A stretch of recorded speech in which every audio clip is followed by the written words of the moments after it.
Sadgurubhyo Namaha. Good afternoon, ladies and gentlemen, and to the young minds sitting right at the back. Wonderful to be a part of the Think Edu conclave organized by the New Indian Express. I offer my sincere thanks to Mr. Prabhu Chawla and to everybody at the Express for having this conclave for these 2 days for Chennai. Please pardon my throat. I have a very bad throat today, but that doesn't matter because I'm going to be moderating, so I speak the least. It's wonderful to have such an eminent panel to speak about liberal arts, and should liberal arts be included in Indian universities, more of it to come into Indian universities. As the anchor already mentioned, it is already prevalent all over the United States. And of course, as she rightly said, in ancient Greece, a person who studied liberal arts was considered a holistic, wholesome person. Well, that sets us all thinking. And on that note, I just want to start the session.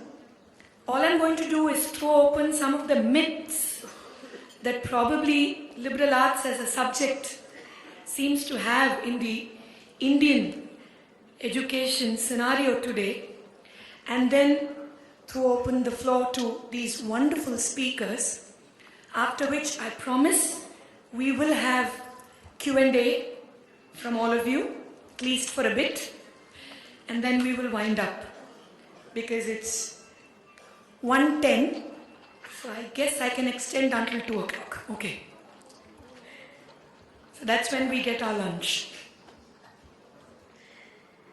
Now, some of the myths that you probably would have heard or we are still hearing with regards liberal arts is liberal arts only about humanities and art?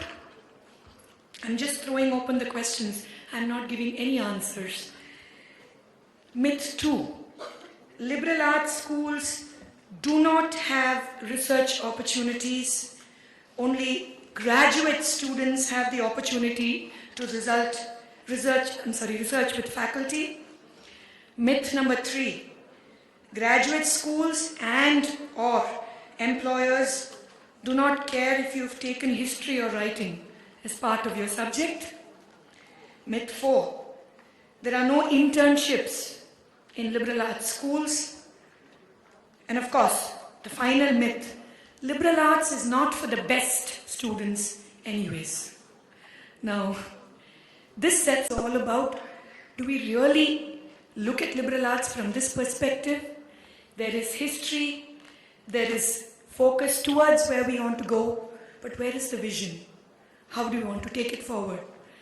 And on that note, let me invite Mr. Ravi Chander, who is Group President, Yes Bank South, to start talking to us about his views on this subject. Mr. Ravi Chander, for all of you.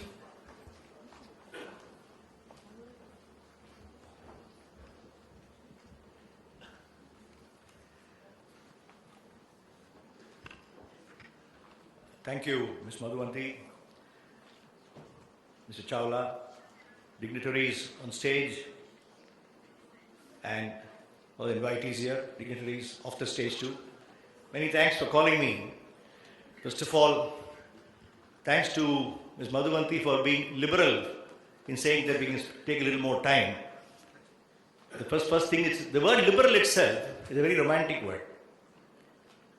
When you say liberal, you feel liberated. It's freedom. So everybody loves this word, liberal, liberal, liberal. So, liberal arts is a new thing. Many of us have to understand it to get a feel for what it is all about. I've heard of, in fact, I was fairly ignorant about the whole thing until some time back. I heard somebody telling me that he sent his son to school in America. And when I asked him what is he studying, he said he is studying engineering and music. They study engineering and dramatics. They study anything which is completely unconnected by our own understanding of curriculum.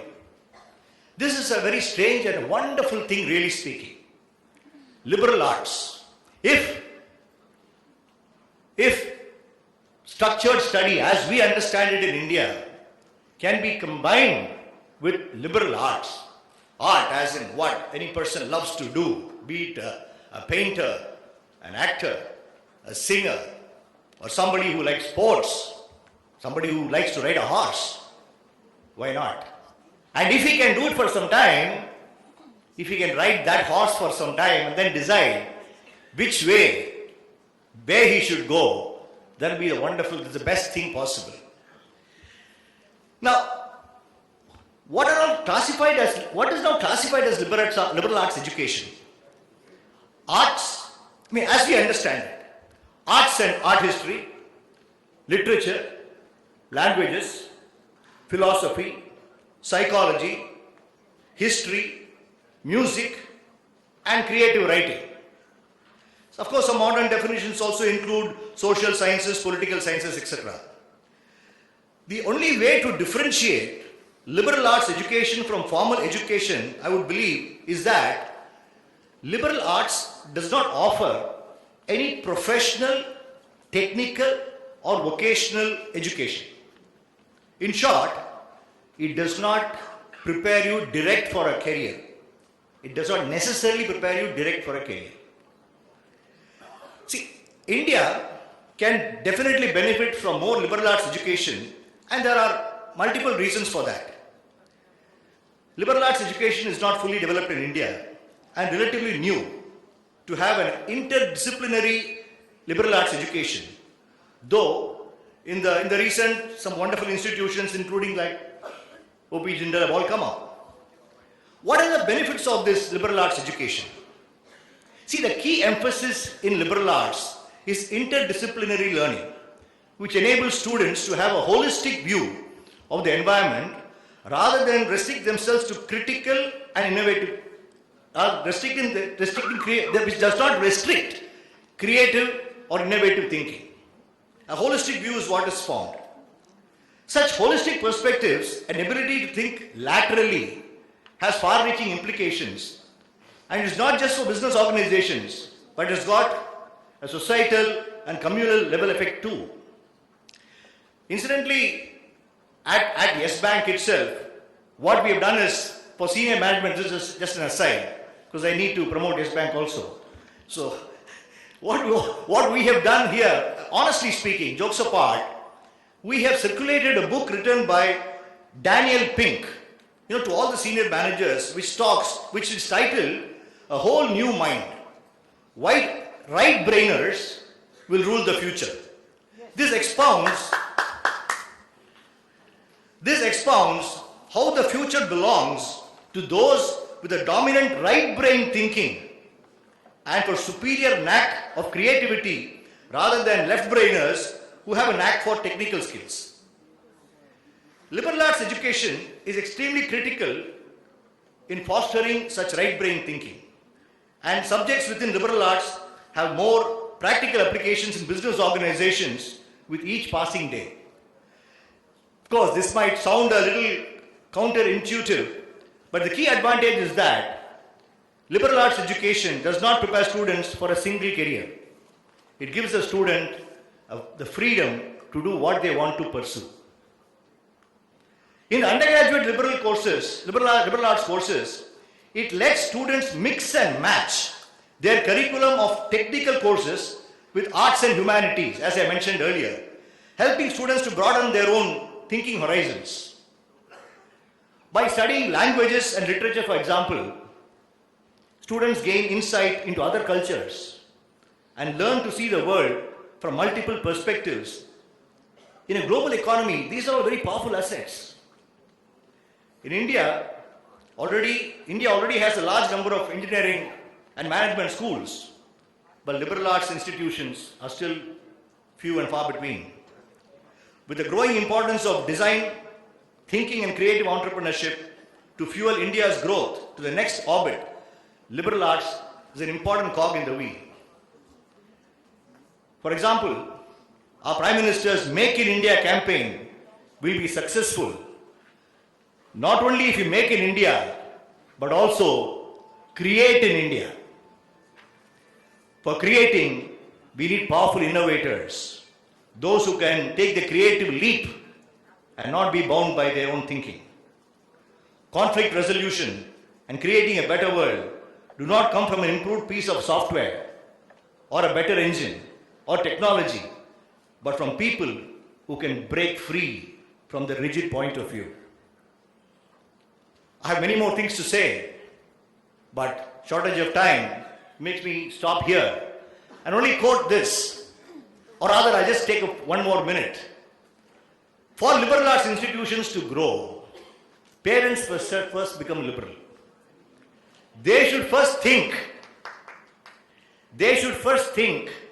that liberal arts also is a career.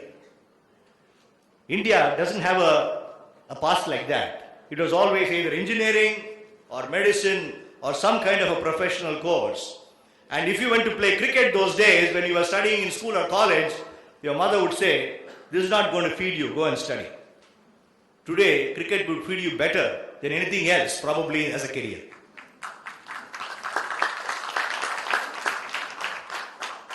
The mindset of parents has to change. Every student doesn't have to go to IIT.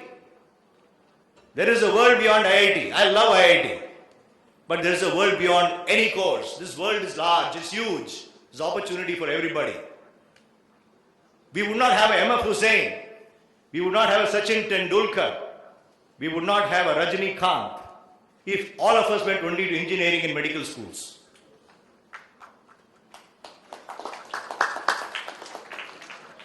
These are talents which have to be nurtured. These talents came up by themselves. Okay, some of it was marginally nurtured. Fine. But when there is talent in the boy, when there is talent in the girl, which has to be identified by the parent, I think that is one of the most important duties of a parent, to identify or just keep a watch, not only on what your son is doing, whom he is talking to, what he is doing out of college hours or something, but what is his talent? Is there any inherent talent which I can possibly nurture? That is the element of doubt in the boy's mind, in the parent's mind. The parent doesn't want to take the risk. The boy doesn't know how to say it. So liberal arts school, which gives you the choice of, gives you the opportunity to study both. It gives you a nice protective window in case you want to do professional engineering or whatever. But in case you are good in music, you can pursue it further, depending upon how good you are. So you ride on both horses for some time and see which one works for you. See which one works for you. And then we have the best of geniuses. We had the best of sculptors in this country. It was a non-competitive world. India was a non-competitive country. A priest's son became a priest. A tailor's son became a tailor. A carpenter's son became a carpenter. Non-competitive society. But once competition has entered society, everybody wants to be mercantile. The industrialization will take you there. In such a case, when everybody is competing towards the same thing, all these frills, all these beautiful arts, which make India the premier country, we talk of our heritage, we talk of our glory. All this glory did not come only because of science or engineering. Inasmuch as we have great honor, pride of all our Nobel laureates, we also have pride in the fact that we have produced the best cricketers, we have produced the best musicians, we produced the best movies, we produced some of the best things in the world. All these things happen because of liberal arts. Let liberal arts grow. Let there be more and more liberal arts colleges. Let students have the freedom to choose what they want to do. And as Clint Eastwood said when he took the Oscar, I am so happy, I am so blessed that God gave me a chance to do something which I love and still get paid for it. Let every student be given the opportunity to do what he loves and get paid for it. Thank you.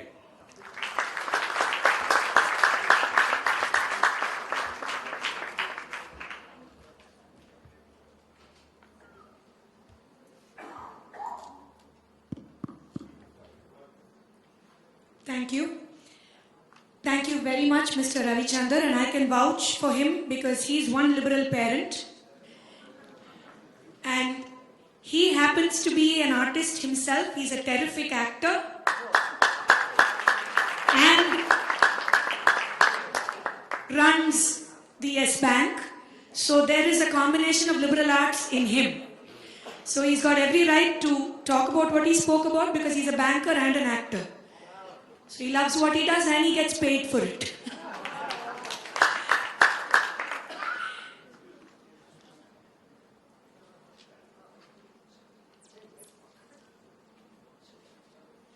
The mic for Mr. Ravichandar, please. Check, yeah. Just wanted to quickly add to what Ms. Madhuvanti said about being an actor and a banker. There is this dichotomy, so I always tell people, don't get worried how to introduce me as an actor or a banker. I act as a banker. Because I cannot bank on acting. Thank you. On that note, some of the points that he mentioned was very, very, very crucial to the backbenchers there. And I saw some of you clapping very excitedly about some of the points he mentioned because I think freedom of choice is something that is very, very, very crucial and important in today's day and age. Because we have this rat race and we've got this group of people called parents who really want to bog us down to doing what they want us to do and not what we want to do. So I think the fact that he mentioned about giving the freedom of choice and allowing us to ride on those two horses before we chose our path, I think was a very interesting note. Thank you, Mr. Ravichandar, for that. And I now invite Ms. Geeta Narayanan, Director, Srishti School of Art, Design and Technology, to share with us her views on this wonderful subject.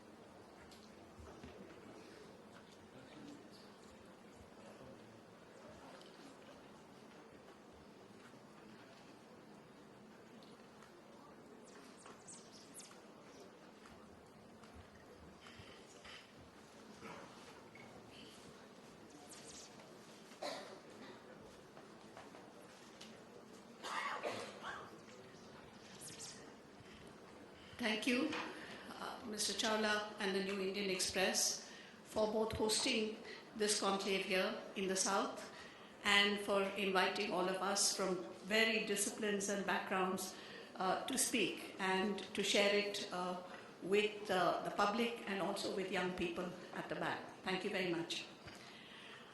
I want to start with a few preliminary remarks, and then I'm actually going to give you a case study of what has evolved to becoming a new liberal arts university in the making. So to give you something that's actually happening and how these things happen.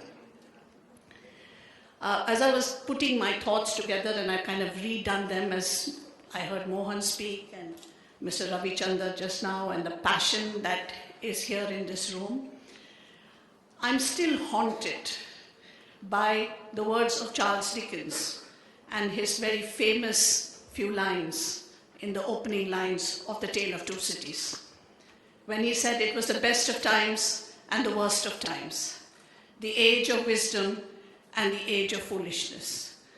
And I think this is exactly where India is poised today. India is poised on a knife's edge of opportunity and hope on one side and hopelessness and desolation on another. And for all of us here today, it's important to remember that. It's easy to use the rhetoric of progress when we know that there are millions of people without the opportunity to study. And I'm smiling at Mohan over here because he's the one who challenged me to think about scale, right?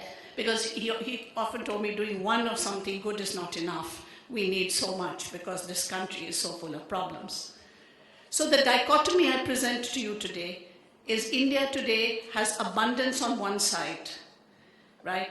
But it has scarcity on the other. And I'm talking about education. I'm not talking about poverty or money or jobs or anything like that. I'm just talking about education. There is abundance of one kind and a complete scarcity of another kind.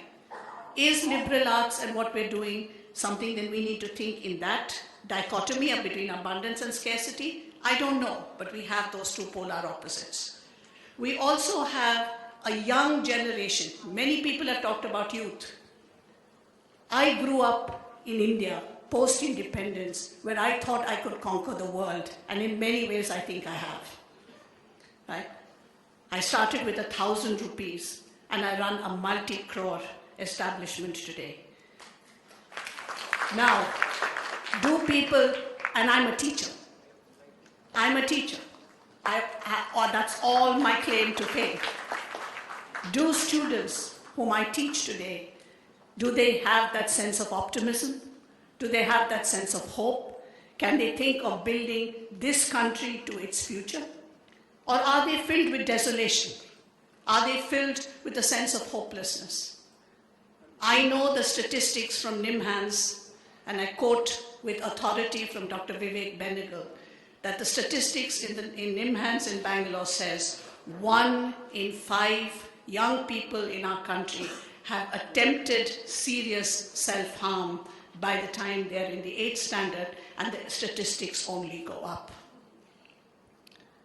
So I think these are fright. He said we have a mental health breakdown, which is the product, he accused me, of the educational system that we were all built, which is of scarcity and not of abundance, which is about hopelessness and not about optimism.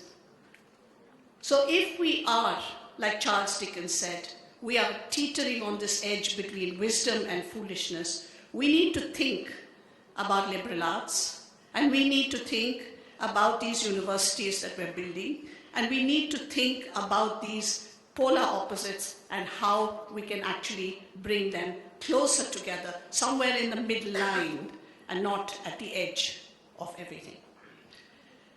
Again, as I was thinking about the notion of liberal arts, and Ravichandra has spoken so eloquently that it's a hard act to follow. But to be quite honest, Tagore had it first. And he also articulated this idea of an Eastern university in his essay called Creative Unity, at a time when India's nationalistic dreams were on the rise. And that's where we are today. Many people have talked about it today. The resurgence of the hope of India as a preferred destination rather than one that you flee the country. And that was my era, right? I went to college in the 60s and 70s. And all my contemporaries went to the United States. Today, we would like to make India the preferred educational destination for first, our people, and secondly, for the world. We can do it. We don't have to rule the world only in cricket. We can rule it, or IT, we can do it in education. But what happens now? What happens now, Tagore said, and I quote from him, and forgive me if I make errors because I'm a school teacher and I like to have my book in front of me, but I don't have it right now. In his notes on the Eastern University, he said 2 or 3 very important things. First, he said, in India we pay too much emphasis on the physical manifestations of infrastructure rather than going to the soul of what a university can do. So he said you have to understand that universities can be far-reaching in scope, but they can't be gilded cages. Right? The second thing he said is the emblem in our culture and in our society for education is the goddess Saraswati. Feminine, white-skinned, sitting on a lotus, in nature, carrying a musical instrument.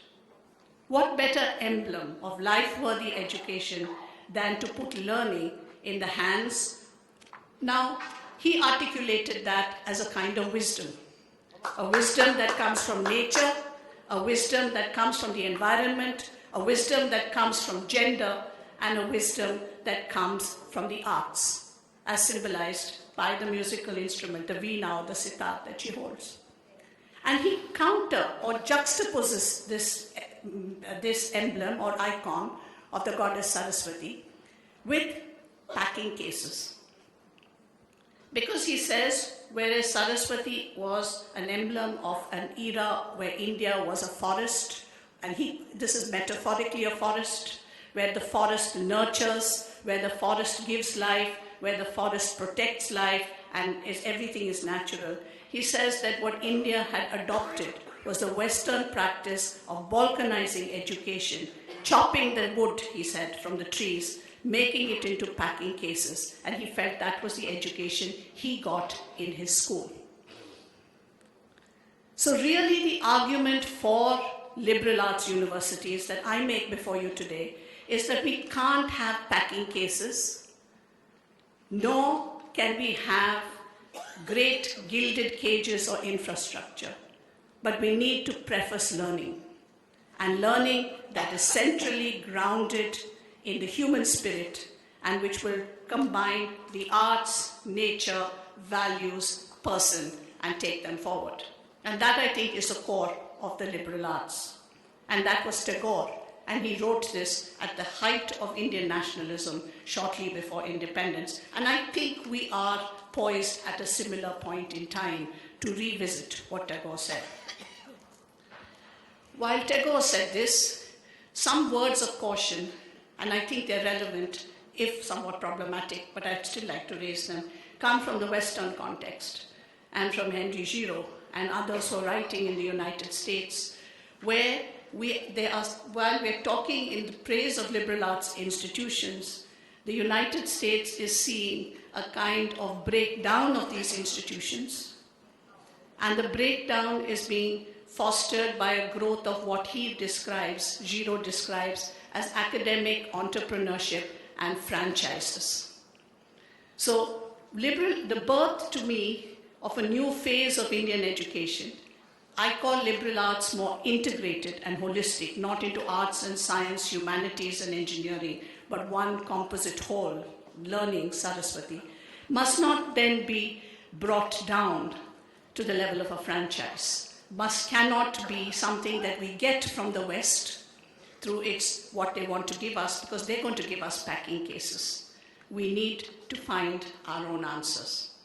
I'm proud here to present on the behalf of a group and community I represent in Bangalore called Shrishti about how they thought about building this university. And the one idea I want you to keep in mind is that building universities and colleges needs ecological thinking, and in particular, I'm going to draw on the metaphor or analogy of permaculture. Permaculture says you have to build soil and grow soil, that it has to be rich, nutritious, and good before you can grow healthy plants. You can't just graft something into bad soil. So here's the thinking that we put in. In the first place, change, I feel, and these are my ideas here, is not, in that very sort of even breaks. Change comes when you've got a lot of things going on which are static, and then you have disruption, and disruption causes change. So you have evolution, creativity. I feel we are in that phase here today. We are disrupting a model because we need to be creative. And Shrishti adopted that a long time ago. Shrishti did not grow incrementally in steps. It grew like that, in fractals. It just went boom. And I want you to respect that this is possible. You don't have to do one thing at a time and do it well before you can do the next thing. We'd have 10 more patents, 15 new technologies, and we'll be dead. So we need to grow many different branches almost at the same time. And the dialectic that we took was to look at the balancing of the universal with the particular, the social, very critical with the economic, and to balance turbulence with quasi-status, not status all the time. And in doing this, While in the beginning, we started with being an arts college and say, yes, we did product design and service design and fashion design and fine arts. We don't do any of those things anymore, right? This is a college that started in 1996, but we don't really teach this anymore. We are not single disciplinary anymore. We grew multiple ideas. We took on board innovation in 3 different ways. GRIDS is at the grassroots level, Impact Edge is social entrepreneurship, and S-Labs is with the forefront of industry. We took on the UNESCO chair, we took on art science, synthetic biology as a frontier for invention. We took on education, we took on digital humanities because technology allows you to create huge archives. We took on communication, and we took on activism. And here are some examples, and I'm going to go really fast. The point I want to make here is, who is the student? At Srishti, it's open to people from grassroots communities, people who come from all walks, not even if you're not registered as a student, it doesn't matter. So people come in to work on innovation 24/7 at the Grassroots Innovation Studios. They're open all the time. And this is some of the work. I'm just going to very quickly flip through. Then, Impact Edge. We design businesses. That's what I was telling the minister this morning. Design is no longer apparel. Design is a business, because these women need livelihoods. They don't need to be taught patronizing embroidery by design students, right? They know how to embroider. It's their craft, but they want money in their pockets. So to form collectives, to form businesses, to give them financial literacy, to teach them involves design thinking, which is what we heard about, processes. And we've come up with many things. This is work in the Northeast. But we work with big data. We work with big businesses, Qualcomm, Siemens, Motorola, all our people, Xerox PARC, all working inside Srishti to build capacities for new technologies and new industries. We have the UNESCO chair. But here's our work in art science, intelligent, genetically engineered machines. Would you think of that as a product of a design school? Well, that's what we did, and won the prize at MIT and Harvard 3 years running. And as we look at these frontiers, we work with schools. We work with schools. Nurain mentioned Drisha. We work with interactivity, young children playing with sensors. We design software. We design learning technologies for learning. And we create alternatives. Now, if we are looking at all that we've done, we create archives and digitalize them, so we now have contemporary history. And, of course, we also work at the activist level, and here we're looking at law. Law is now part of what we teach at Srishti, and this is our Law, Environment and Design Lab in partnership with UPenn. But we also work with gender, and we work with sexual violence and harassment as well. How does that, and this comes to the core of my presentation, I'm sorry it's not very good, what is the how-tos? You all know about this maybe, but how are you going to do it? What this map shows you is how we have revamped ourselves from post-school to research. We now offer, thanks to Manipal University, one of India's first practice-based PhD programs in design. But we begin after school, and in year 1, we do contextual, so it's really unlearning. And then we have 2 years. We were talking about the maker movement. Well, we have 2 years when they work in studios, so they actually do hands-on learning all the time. Then they go into projects for their final year. We're now building a postgraduate master's program, which runs for 2 years. And of course, we have our PhD program, which includes things like technology and innovation, creative cognition and learning, sustainability, culture, and heritage. So we've actually walked the talk about what those 4 years are going to be for a liberal arts college. so that we can allow students to have an independent pathway. That's critical, to do maths and music. But what is your academic structure? We worked it out. And after that, what we have done, and this is new, with this year, we open not with one school, but with 4 schools. Media, Arts and Sciences, Design, Technology and Business, New Humanities, Law, Environment and Planning. And we'll be offering vocational diplomas, 3 years, not in Bangalore, in Trivandrum, Pune, Mumbai, everywhere. Professional diplomas, 4 years, equivalent to a master's in Bangalore, and a PhD in Bangalore. So we have actually grown so that we can now encompass discipline and skills which include information technology, which include business, which include anthropology, which include policy studies, and which include mathematics and science as well within what is a 4 to 6 to 9 year program.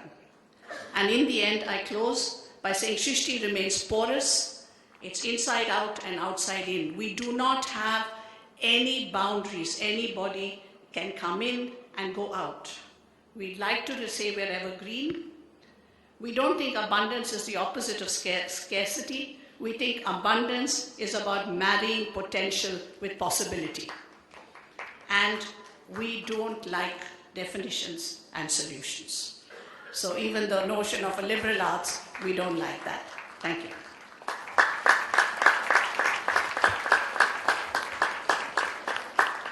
Thank you very much, ma'am, for that very enlightening insight into what Srishti actually does. And that was beautiful, the way you presented Goddess Saraswati. All of us do worship her as the goddess of learning, but we sometimes forget that there is that Veena there. And I think that's a wonderful example you gave us about how liberal arts should be taken into consideration in this country, especially. Thank you for that, ma'am. And I now invite Mr. Aditya Mukherjee, Dean, School of Social Sciences, JNU, to share his thoughts on this wonderful subject.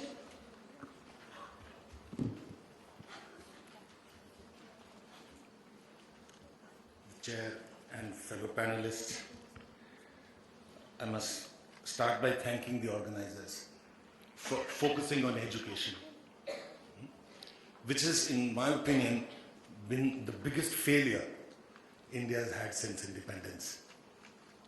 In terms of numbers, in terms of quality, figures have been given, and in terms of accessibility. So it is, while from ISRO to Srishti, and we've done wonderful things, undoubtedly. And I'm glad that the organizers have also had that story today. But I think it is time to introspect on what has gone wrong. I am asked to speak only on one issue, and I'll stick to that. And that is, can India benefit from a liberal arts education? Liberal arts, as was said, is not also social science, but also political science, etc., and economics. Liberal arts includes all of that. And liberal arts is not something that is new, which we have to learn from liberal arts colleges in America. For God's sake, if we were good in mathematics and if we were good in science, don't tell us that we were not good, from Kalidas to the Sufi tradition, to the Bhakti tradition, to Kabir in literature, in poetry. Are we saying that we don't have a liberal arts tradition? We don't have quote-unquote liberal arts colleges of the American variety. That is something very different. We'll talk about that in a moment. But the very question, can India benefit from liberal arts education? The fact that we are asking this question itself tells us of the disease. That we need to ask this question. Should it not be assumed? Is there an education in which the liberal arts are not included? As everybody has said, that if you want a holistic understanding of your society, can you do it only with physics? I mean, is it even possible that you do not include the liberal arts? Recent tendency, and this is where the introspection has to begin. In almost all developing societies, the so-called third world countries, has been to privilege the sciences over the social sciences and liberal arts, and even within the sciences, technology and engineering over the basic sciences. Which is amazing. You know, it really worries me. And countries like, and that's why I'm saying that I'm glad that Mr. Chawla at the Indian Express Group is focusing on this issue. Because other countries like South Africa, in fact, in IBSA, this is one big question that is being asked. That is, why is there something going wrong with the third world countries that their entire, is the focus has gone wrong? Have we, in our urge to catch up on engineering and technology, have we forgotten something? And major thinking is occurring in these lines to look at how should we look at our social sciences. But to go back to what's gone wrong, there are many elite schools in India, many of them which have given up. They don't even offer subjects like history anymore. It's not on. Commerce is there. Sometimes economics is generally there, but history is not even offered. There are many schools I could cite you in Delhi, for example. This is unbelievable a few decades ago. There are many private universities, including some very good ones that we've heard of and we're going to hear of, who do not offer most of the liberal arts, social sciences disciplines. They focus on professional courses, quote unquote, and applied social sciences, not the basic disciplines. When I came to Chennai yesterday morning, I thought I must learn a little bit more about the city, so I went to Madras Christian College and I spoke there, interacted with people around.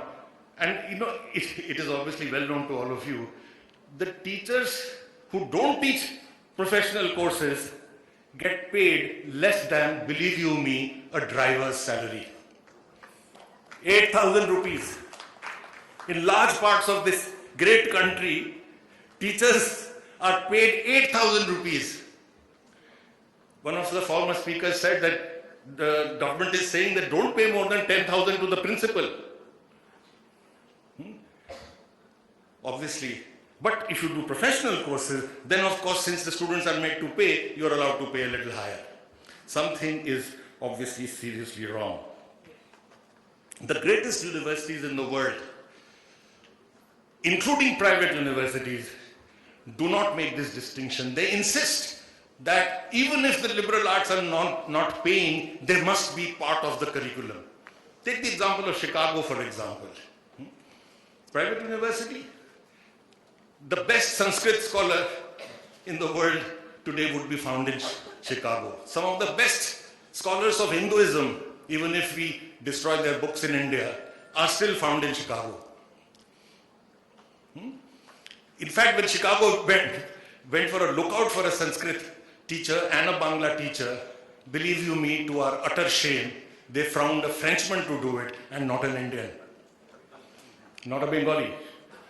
Can you believe that? Absolutely, because that's what we think of our arts and of the liberal arts and our culture and our heritage. Something, as I said, seriously wrong.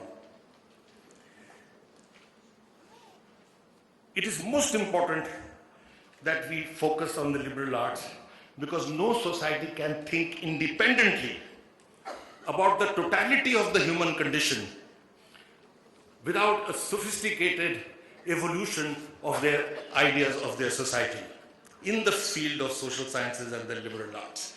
Give it a thought. Everybody has been saying ancient India, 5,000 years of civilization, Nalanda, Taxila, everything has been mentioned. But when you talk of a school of thought, in economics, for example, you talk of Chicago School. When you talk of a school of thought in history, you talk of Cambridge School. There used to be once a Delhi School of Economics. The best in Delhi School of Economics from the left was Amartya Sen. The best in Delhi School from the right was Jagdish Bhagwati. Where are they? Both of them in the United States. Delhi School, if I say Delhi School, tell me, not one person can tell me what does the Delhi School represent. Do they represent a school of thought? It's just a name. Physically, Delhi School of Economics. So something is wrong. In fact, India is discussed abroad in the social sciences, Indian history, among universities of Australia, Canada, and France and South Africa. Minus Indian historians, or minus Indian social scientists very often. In other words, as has been said earlier, India is not discussed by Indians. We have not entered the high table, the global high table in the sphere of in the sphere of the social sciences. Now that is very important. There is one very famous, not so famous perhaps, but very brilliant Argentinian philosopher who drew a very interesting diagram. Simple, I can draw it with my hand. Here is human civilization in year 0, and here is human civilization in 2014. And he said, if you draw this line, of course it doesn't go straight, it goes up and down, but you can resolve it more or less like this, human progress. He said, in this huge human progress from the beginning of civilization till today, European domination is a tiny little blip, 200 years. Europe was not the most civilized part of the world. And if there was the Roman civilization, there were half a dozen other civilizations in the world, from China to India to the Mayan civilization to Mesopotamia, just name it. Europe was not even dominant as late as the 18th century. In the year 1700, India and China produced half the world's GDP. India produced, believe you me, 8 times the GDP of the United Kingdom in the year 1700. So Europe is not dominant till at least that time. Neither is Europe dominant in the 20th century, that is the American century. And today it's the Asian century. But we think still in Eurocentric terms. Why is this? Because in the period that Europe was dominant is the period when the disciplines of history, political science, economics, psychology were created. And as to use a term from psychology, in their birth, they carried the imprint.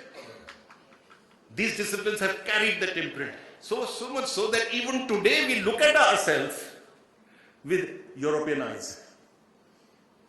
Even when India and China grow 10 times faster than Europe, you still don't have space, as I said, in the intellectual high table. It takes time. There is a time lag. We still need to put a spine up our back in terms of independent thinking. And that independent thinking can only occur if you respect the liberal arts and the social sciences.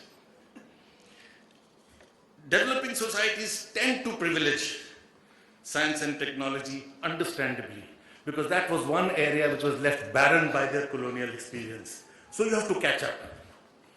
Quite understandable.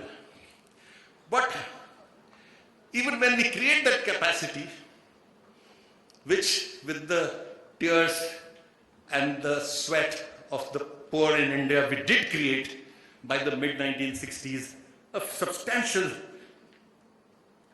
number of scientific and technological manpower, we began to export it because that became the critical factor of production, knowledge. So for the last half a century, you've exported your brains. In the early days, when land and labor were the critical factors of production, other societies were discovered. European countries discovered America. They discovered India. Discovered countries which had billions of people living in them. Now, this is a Eurocentric word again. When we talk about discovery, they discovered America with Chinese maps, but that is another matter. So, this huge transfer, so as I said, it was land and labor. Later, it was capital which was the critical factor of production. So what you saw was colonialism. 85% of the gross domestic capital formation of England when it was industrializing came from the colonies. 85% of what it invested to be the first industrialized country came from the colonies. Today, knowledge is the key factor of production. And you are finding the following figure. 2012 December figure by an American foundation. 95% of Indians who go to the United States to do a degree in science, technology, mathematics, and the medical sciences stay there. 95% stay there. In the 1960s, only 14% of American PhDs were by outsiders, non-Americans. Today, 60%. I got my figure wrong. 40%. 40%. That's a huge figure. So put these together. 95% of your scientists go settle there. And the United States just rakes it in. 40% of the critical breakthroughs are by people from other societies, primarily India and China. Now this neglect, what happens is that the neglect of the social sciences and a way of looking at it in a holistic manner contributes to this creation of the colonial worldview where you celebrate this transfer. There was this IIT professor who I met at a car service station, and as you know, Indians don't have to be introduced before they start chatting with each other. And he was a very, very fine intellectual. So after a point he tells me, Professor Mukherjee, I'm delighted today. So I thought maybe one of his students has made some discovery or some breakthrough. I said, why, what happened? He says, you know, my whole class has gone to the US. My whole class has gone to the US. I realized what a sick society we have produced, where the greatest pride the teacher has is that he sent everybody abroad. I and you and the Shishki principle are products of the intelligentsia of the 19th century and early 20th century, where the teachers, and this we have learned by doing oral history, we have done 3,000 hours of recorded interviews with the people of India, starting from Kasargod, and we went village by village to Cape Comorin and came up on the other coast. Asked the poor, people who do not enter normally the archives and the police records. We asked them that, what is it that motivated them? We asked women, we asked Dalits, what is it that motivated them to go into the national movement, for example? 99% said, my school teacher. Or my mother. Now our school teacher and the mother fights with everybody to train their children somehow to go abroad. I don't know a single middle class family, I may be an exception, whose dream is how to send his children abroad, if not migrate themselves. Something is obviously wrong, and that is not going to be set right unless we begin to look at our society in a... I'll just make one final point. I know we are running out of time.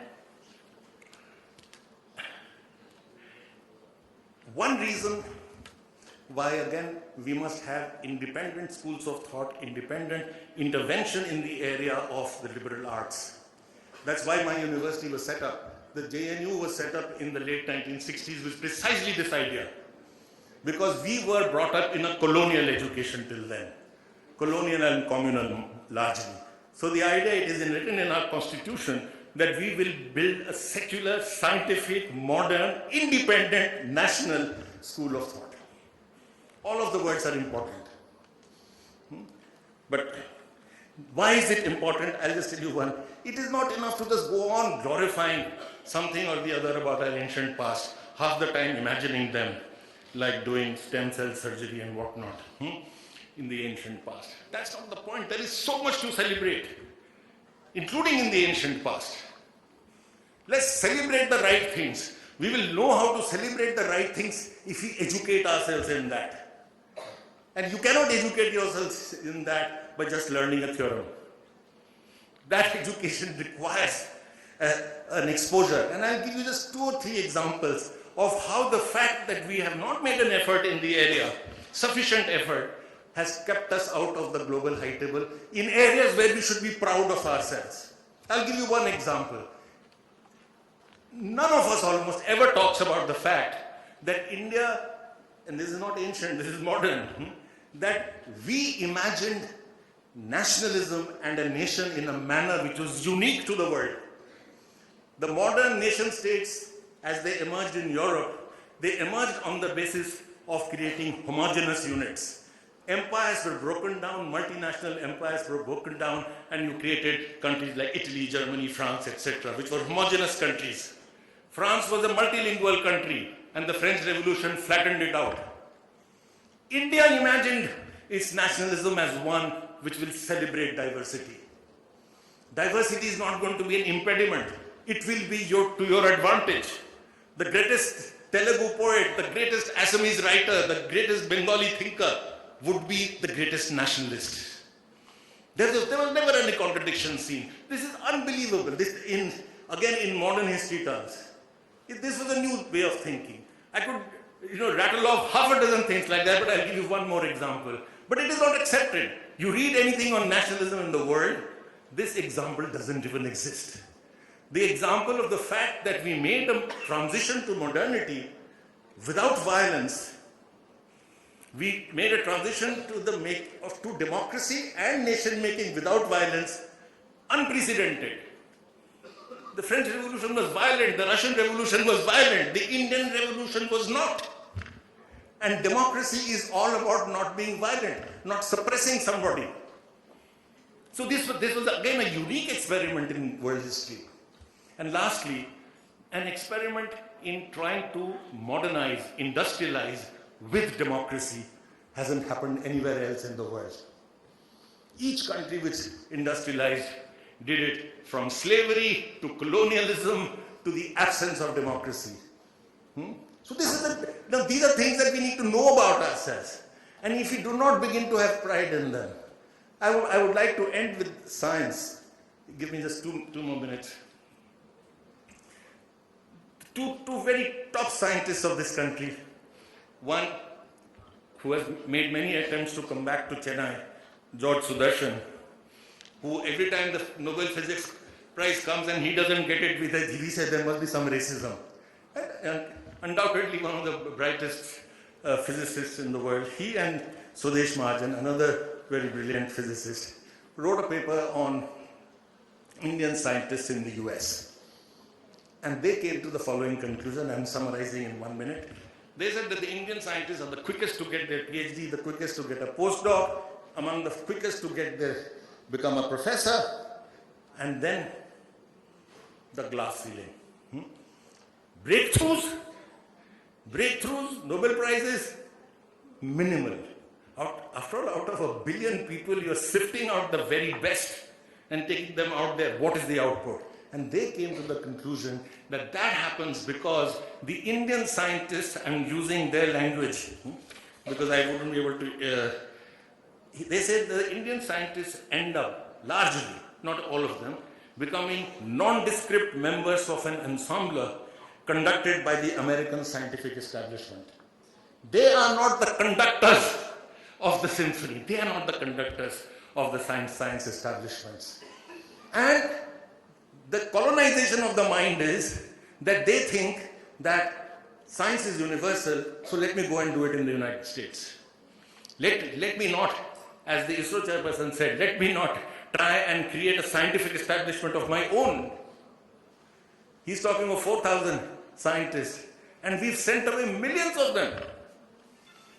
It's because our minds are still colonized. And the decolonization of the mind will not occur, I can assure you, simply by studying sciences. Unless you also include in your education the social sciences and the liberal arts, the decolonization will not occur. Thank you so much. Thank you very much, sir, for bringing back a lot of dignity. You spoke about the spine. This country is losing its spine and backbone to a great extent, especially in the field of education. I'm glad you spoke about that, and you spoke about how we want to pack off our students as factory products to the United States of America. I hope the students in the backbench, and you go back home and talk to your parents about this, think about what he said. And on that note, I'm really sorry about the delay, sir. I invite Mr. C. Rajkumar, Vice Chancellor, O.P. Jindal Global University, a university in India that is actually offering liberal arts as a course. So I'd like to hear, I think all of us like to hear his words on this. Thank you very much. Good afternoon to all of you. Thank you to Mr. Prabhu Chawla as well as the New Indian Express for inviting me to be part of this important conclave. And as it was mentioned earlier, it is truly remarkable that an important media house has taken leadership in initiating a dialogue on higher education. I'm indeed very pleased to be amidst all of you, but also to recognize the presence of Mr. Pallam Raju, former HRD Minister, as well as Mr. Mohan Pai, who Mohandas Pai, we all look up to for seeking fundamental reforms in higher education. Let me just begin by referring to an extraordinary and inspiring quote by none other than Max Muller, who was delivering his lectures on India, What Can It Teach Us, at the University of Cambridge in 1883. And I quote, please bear with me for that. If I were to look over the whole world to find out the country most richly endowed with all the wealth, power and beauty that nature can bestow, in some parts a very paradise on earth, I should point to India. If I were asked under what sky the human mind has most fully developed some of the choicest gifts, has most deeply pondered on the greatest problems of life, and has found solutions of some of them which well deserve the attention even of those who have studied Plato and Kant, I should point to India. And if I were to ask myself from what literature we here in Europe, we who have been nurtured almost exclusively on the thoughts of Greeks and Romans and of one Semitic race, the Jewish, may draw that corrective which is most wanted in order to make our inner life more perfect, more comprehensive, more universal, in fact more truly human, a life not for this life only, but a transfigured and eternal life, again I should point to India, unquote. That is Max Muller speaking in 1883. The reason I wanted to refer to that quote is that today we are talking about, and as my previous speaker and colleague mentioned, about the idea of two liberal arts universities. Are they useful? Do they have any beneficial value in the kind of India that we are building? Well, the answer to that question is absolutely yes. Not only liberal arts education is useful and critical for the future of India and higher education, but also without a strong emphasis on liberal arts education, the education system we will end up building will not only be incomplete, but it will also not fulfill the goals of knowledge creation that we so cherish in relation to our own future. There are a number of benefits for liberal arts education, but the most important benefits, I believe, is the need for promoting interdisciplinarity. One of the big challenges of Indian higher education is the fact that we have somehow boxed these disciplines, and almost all our undergraduate programs, without exception, are by and large focused on single discipline orientation. In fact, the option and opportunity to pursue a diversified range of subjects in the undergraduate program was never envisaged, and the closest we came to was in the University of Delhi recently, and we all know very well what happened to that. So interdisciplinarity is so critical for the future of education, and liberal arts education does provide that. Secondly, we also need to recognize that pedagogical diversity is something which we ought to infuse into our learning systems as well as learning outcomes. Unfortunately, most of our learning outcomes do not celebrate the need for pedagogical diversity, and that's precisely what a sound liberal arts education does.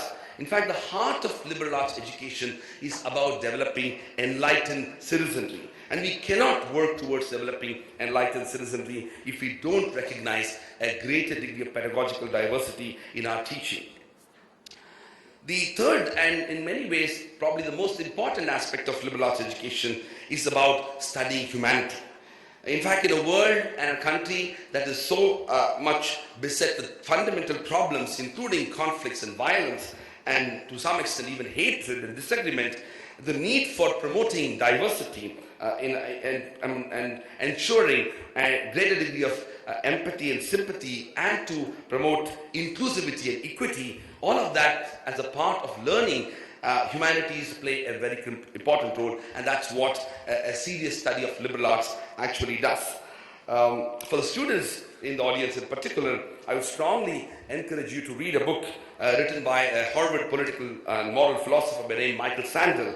The title of the book is called What Money Can't Buy, The Moral Limits of Markets. And what Michael has argued in this book is in some ways challenge the existing framework of higher education, and obviously not just the higher education but also the framework of society in which everything that we do today is measured in monetary terms, and he talks about the consequence of that society in which if we move towards measuring everything that we do in our society in monetary terms, there are two adverse, serious negative consequences. One is deeply embedded inequalities, and second, corruption. And he gives a number of case studies to support his argument, but the fundamental point which he's making and which is relevant for our study of humanities and liberal arts is that there ought to be few things which money can't buy, and there ought to be moral limits that ought to be imposed on markets. And by the way, Michael Sandel is not opposed to the markets. He actually believes in the market economy, but he differentiates and distinguishes a market economy from a market society. He favors the market economy, but does not favor a market society, and there is no better case for the promotion of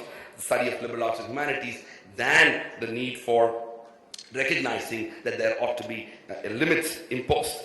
Now, as far as some of the fundamental myths that was raised by our moderator when she started this panel itself, and all of those myths ought to be challenged. In fact, it is actually not true that India didn't have historically the strong support of liberal arts. Our educational system long ago, and Takshila and Nalanda was mentioned, had actually a far greater and a more pluralistic vision of Indian society. Unfortunately, over the years, we lost it. And I do believe that that loss is also due to the mediocrity that is institutionalized across our higher education institutions. So in some ways, the attempt to reinvent liberal arts education is also about raising the quality of higher education, the quality of academic excellence that ought to be pursued in our higher education institutions.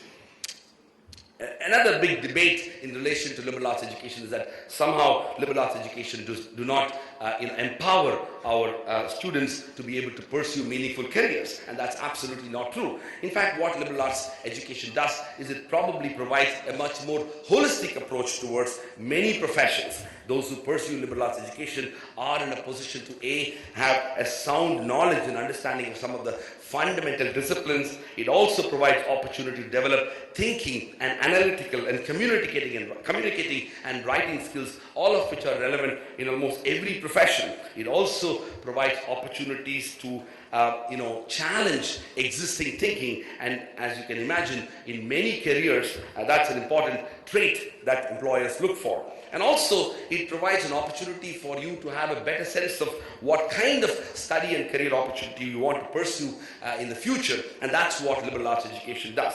In fact, the study of liberal arts education helps you to become a better citizen, and as I mentioned early on, citizenship, or rather enlightened citizenship, ought to be one of the important goals and objectives of higher education. The question of study of liberal arts and humanities education is not really an internal challenge of whether we should pursue the study of liberal arts and humanities education in India. It is also not a question of what kind of benefits it can have for India, and the answer for both of that is an unambiguous yes. But the question is, where are we going to get the faculty? In fact, one of the big challenges of Indian higher education is the fact that we are moving into and probably have reached a tipping point for crisis. In fact, sometimes the word crisis does not fully capture the kind of situation we are in. We know for sure that the central universities in this country, 40 of them, continue to suffer. Approximately over 40% of faculty positions lying vacant. The IITs and IIMs have approximately 35% of faculty positions lying vacant. The large number of state universities, which Mr. Mohandas Pai talked about, have probably over 50% and even more faculty positions lying vacant. If that is the situation that we are in, and I can tell you by way of anecdotal evidence, in the last 6 years since I moved to India, I would have given over 2,000 talks across the country in schools and colleges and universities, and almost always I asked a question, including the talk that I gave yesterday at Loyola College, it's my alma mater here. How many of the students and the graduates of our leading institutions or not so leading institutions are interested to come into academia? And the statistics from Nagaland to Simla to Kanyakumari is the same. Less than 1%, if at all.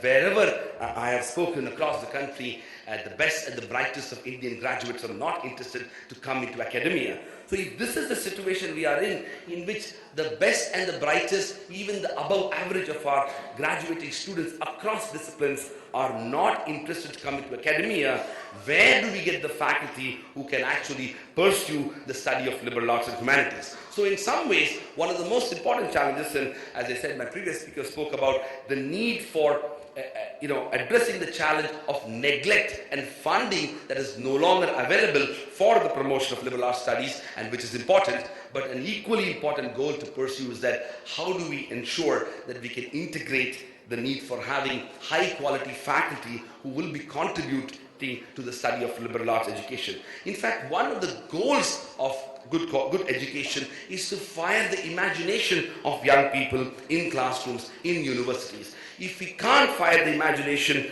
through liberal arts education, I am afraid we will be creating people who are not only not well-rounded in relation to their contribution, but probably we will have unhappy professionals, unhappy citizens as they move forward in their own professional careers.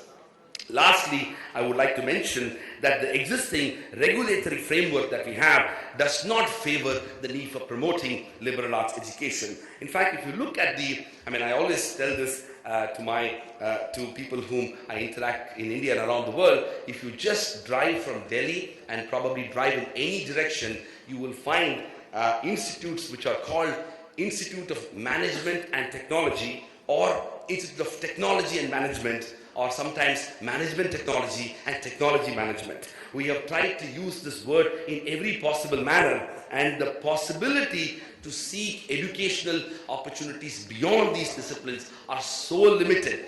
Every private initiative in the field of higher education has largely, with notable exceptions, have resulted in focus on a few areas connected to these disciplines. We need to change that. And multidisciplinarity does not mean that we create new frameworks of disciplines within the dominant disciplines in engineering and sciences. We need to infuse the liberal arts education into all aspects of it. And I'm afraid that if we make a half-hearted attempt to infuse liberal arts education, it will not only be resisted, but it will not achieve the purpose. In fact, one of the experiences that we've had now in relation to, for example, Kudankulam Power Project, is that we have not been able to get the scientists, the non-governmental organizations, the politicians, the bureaucrats, sit together and try to understand what the real concerns of each other are. And I'm sure in many ways, each of them are speaking from a particular perspective that they deeply care about, they deeply are committed to.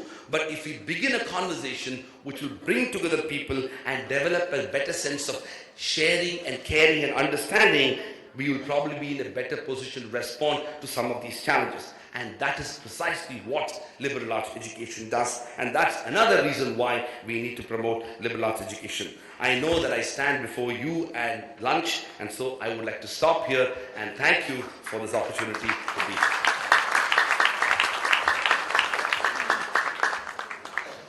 Thank you very much, Mr. Rajkumar, for that wonderful, wonderful, really fast speech you gave on how important it is to induce liberal arts into the higher education system.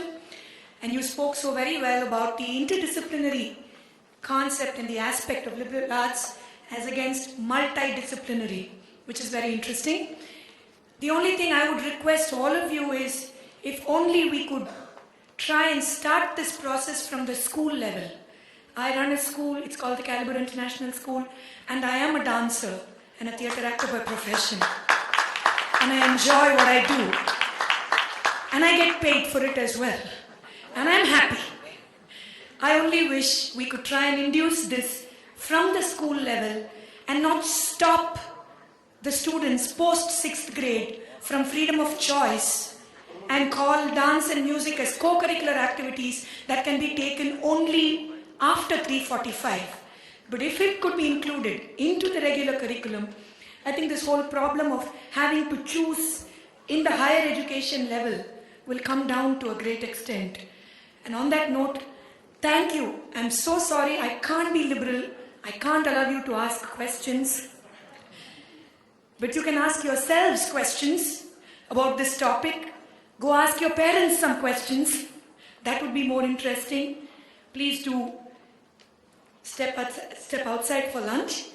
Thank you once again to Mr. Prabhu Chawla and the Indian Express for giving us all this wonderful opportunity today.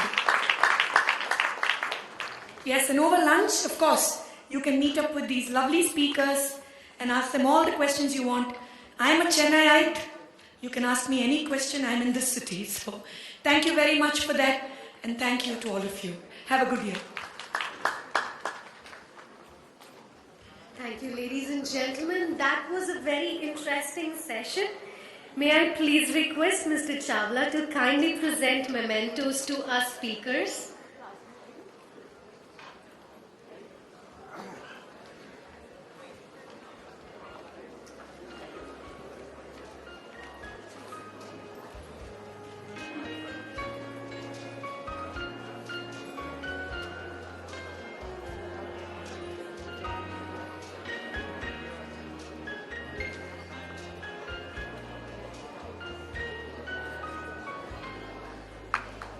I request you all to please step forward for a group photo opportunity.